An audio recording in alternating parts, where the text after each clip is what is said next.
This is Talk Business and Politics with Roby Brock. Welcome to today's Talk Business and Politics. I'm Roby Brock, joined by John Brummett, the Arkansas Democrat-Gazette. Good to be here, sir. Mm-hmm. Going to talk about a lot of new things today, but I want to talk about an old thing first. Okay. Your Christmas tree. You got it up. You got your old-fashioned Christmas tree. I have two Christmas trees. But you're worried about your electrical circuit. I was reading on your Facebook page. Yeah, I probably shouldn't seek answers to electrical fire issues on Facebook. You should deal with professional on site. Should probably do that. It's I have this traditional Christmas column. It's about the aluminum Christmas tree of my youth with a color wheel, and I have recreated it. A friend of mine, our colleague Gwen Moritz, found this tree. I found such a tree at an estate sale, and I bought it, and I have found a color wheel. But I noticed the other night, as I sat there and enjoyed the glory of this, the mood of this changing color, I went over and unplugged it, and it's one of those black box adapter transformer things, and it's real hot. I don't know if it's good, but I took it upstairs where I have newer wiring. Yeah. It's not real hot. So I was asking, does anybody on Facebook know whether I'm inviting a Christmas season tragedy?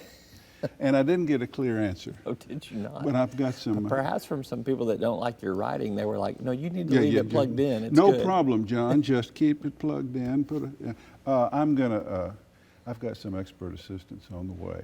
There has to do with grounding. Somebody said get an amp meter. Do you know what that is? I don't know. I think that's that place up in Northwest Arkansas where all the concerts come. The amp, that's right. That's the amphitheater, isn't it? Amphitheater. Gotcha. Anyway, thanks for bringing that up. Don't ask. It's getting you in the spirit. It's don't. getting you in the mood. It is. I mean, the Christmas lighting. The Christmas is all about childhood and memories. When you get my age, and this tree brings it back. Which, by the way, happy birthday! You had a birthday last week. I did. I texted you happy birthday. You did. Yeah. Which you didn't respond, but I guess. Well, I was thinking, where's the present? I mean, it's just a text. But this every week is a present. Okay, John. okay. That is true. It's a year the long. Opportunity to be here before these cameras. Let's talk about some in your presence. Let's talk about some. My presence is your presence. Got it. Got it. All right, some new things. All right, good. We have a new Razorback football coach. Yes. Sam Pittman. Yes. I guess I need to ask, because you're not going to get in the left lane and put the hammer down now. Are you going to become a member of Sam's Club? Is that going to be the new moniker there? That's not bad. Excellent. Did you just come up with that? I've heard it bounced around a little bit. So I said we're going to get out of the left lane. We're going to put this old pickup over on the shoulder, and we're going to raise the hood, and we're going to figure out what's wrong. That's what we're going to do. Mm-hmm. I think we know what's wrong. Yeah, they need to get better players and better coaching. Do you know, and let me just brag on myself for a moment. Okay. 10 days ago, on Twitter, where I spend a lot of time trolling Razorback fans, some guy said, well, if you're so smart, tweet it. Why don't, if it was your hire, who would you hire? And I said, and I can show you the tweet, and you may have seen it. I said, this offensive line coach from Georgia who used to be at Arkansas, who's very personable, his players love him, said to be a good recruiter, and would probably come for less and could assemble a good staff. And then I said, I think his name is Pac-Man or something. So I didn't know his name, but I knew who he was. You were in the vicinity. And I figure, what's his name? The athletic director. Hunter Yurachek. I figure he saw that tweet and acted on it. I think. Does Hunter Yurachek follow you on Twitter? I doubt it. Jeff Long did, but not anymore now. He's at Kansas. He does. So I got to break in a new AD. But I just want it known that, while everybody else was talking Kiffin and drink water or something, Drinkwitz or whatever, I had said, this is the guy. Well, what was his name? The guy from... It's Drinkwitz, but you said drink water. Right. Well, I don't know. I'm bad with names, Robbie. Joke. I know you're Roby. Go ahead. As you always answer your phone. Let's get serious Brummett. on this. Yeah, let's get serious on this. Right. Or not. We don't have to. We can. We see the start of the impeachment proceedings last week in the Judiciary Committee in the U.S. House of Representatives. It looks inevitable. The president will be impeached. Here's my question to you. Why Why can we not agree on some of the basic facts of this? I think that there is room for a debate as to whether or not what the president may have done is impeachable. But you have people like Representative Mark Meadows and Ted Cruz and Kevin McCarthy that will not even acknowledge the facts that he has done something. For instance, Mark Meadows on CNN yesterday was asked about the president's call for election interference, and he says he didn't say that. It's in the call summary. He stood on the White House lawn and asked for China and Ukraine and Russia to get involved, but there cannot even be an acceptance of the facts. This is what's troubling me about this whole debate here, is that when you've got visible proof, written, video, it can't be accepted. Why are we at that point? Roby, I mean, it's just, you cannot, we are so polarized. I mean, and I know this is the cliche, but the polarization is beyond anything we've ever seen before. And everything is about pandering to, catering to your base of support. And these Republican members of Congress know that there are 30 to 35% of the people out there who don't want them to give an inch to these Democrats who are doing this kangaroo court and hounding Trump for doing not much worse or different from what others have done, is the way they see it.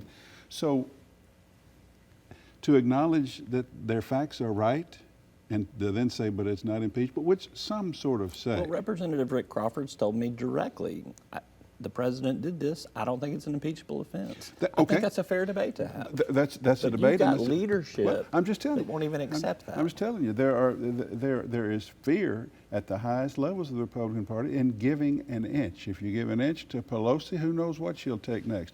That's where we are. We cannot get facts anymore in our as a basis for our political debate. We cannot trust media, a general media outlet, to present facts anymore. This is the crisis facing our country, and that's why that's happening.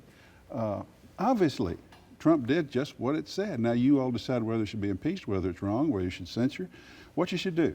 But they won't do that, and that's just where we are. And I think you understand that. I do, but it bothers me. Obviously, in my profession, it bothers me just as a citizen that we can't. I mean, it's black and white. It should if it's bother gray you. It should bother and everyone. You can't find proof of something, sure, but when it's written down in a call summary that's released by the person that said it, and when they stand out there in front of a camera and say it. I need you to look at Joe Biden, and then elsewhere I need a favor. This happened, you know, and Giuliani is over there doing whatever he's doing. That happened, and the ambassador and emissaries have testified as to conversations that had happened in sworn testimony, and the White House has not deigned to engage in that debate except to snipe at it from Twitter and social media and otherwise. So yeah, but we are not at a healthy enough point in our politics that we can begin from that basis. The Republicans do not think that they can. Do we eventually see that down here at the state level in Arkansas? Because I don't think you see that now. No, the Democrats aren't. I'm sorry. The Democrats aren't strong enough for the Republicans to worry about. As the Democrats get stronger, see, Arkansas has never, and I've covered politics here for a half century, has never had a two-party system. It had a no-party system that was nominally Democratic. Then after Obama and health care reform in the 2010 going over the cliff, it became wholly Republican, and the Democrats can win less than a fourth of the legislative seats.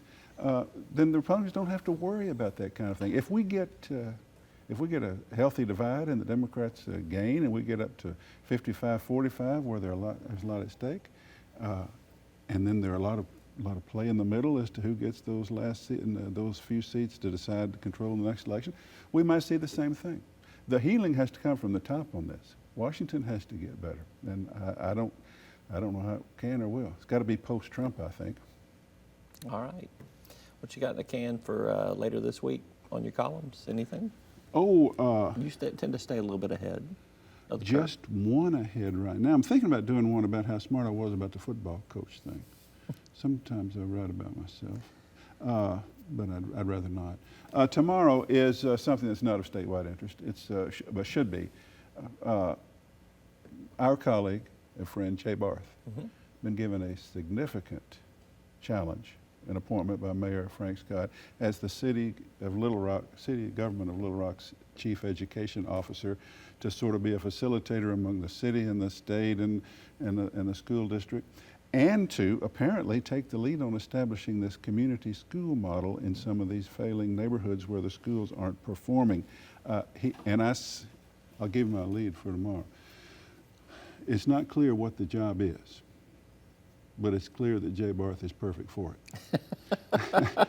I know exactly what you you're know saying. exactly what I mean. It is not a defined It's role. not clear. And it's going to get defined by the job that he does. Right, and right. there is probably but you no know one. that with all those things that I just described, his background as a political thinker, as a political scholar, but as a member of the State Board of Education, we know his practical political skill, and his dedication to the subject matter, he's the right man for the job, whatever the job exactly turns out to be. I think that was a pretty good summation. I think it is. Yeah. It'll be worth a read. All I'm right. certain of it. John Thanks. Brummett, always good to Thank see you. you. Thank you. That's all for today's Talk Business and Politics. I'm Roby Brock. We'll see you next time. Each day, the promise of our nation begins again. Arkansas and America moving forward. I help make that promise a reality. It's not for everyone, but people everywhere depend on us. Oh, I love you too, sweetie. Trucking delivers, or everything stops. And that's what drives me. I did. You'll find us at the end of a lot of long country roads, covering over 60% of the great state of Arkansas. Our 17 electric distribution cooperatives are working day and night to provide reliable, affordable power to over 500,000 homes, farms, and businesses, just like yours. The Electric Cooperatives of Arkansas, your local energy partners.